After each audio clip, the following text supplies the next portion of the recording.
Mga kababayan, proud ako, walang lubak sa bayan natin. Opo, Mayor. Perfect na po lahat ng kalsada. Eh yun na nga ang problema. Ha? Walang lubak, walang budget. Fix that. Sir, bagong gawang kalsada po yun. 1 month pa lang. Exactly. Time for maintenance. Anong kailangan po ayusin? Ang bank account natin, ho.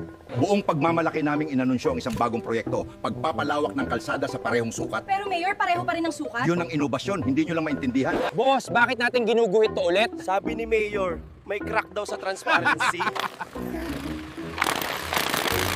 Uy, bagong sira na naman yung kalsada. Election season na kasi. Time to paandar. Sana ganun din kabilis pag may relief goods.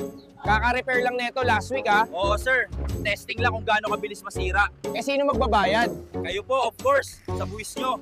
Sir, 10 million po ang allocated sa road repair. Good. Ilaan mo ng 1M sa semento. At yung 9M po? Sa cemented friendship natin. Ang kalsadang luma, sisirain. Ang bagong kalsada, sisirain din. Dahil dito sa bayan natin, tuloy-tuloy ang serbisyo. Mayor, kailan po matatapos to? Depende kung may election o wala.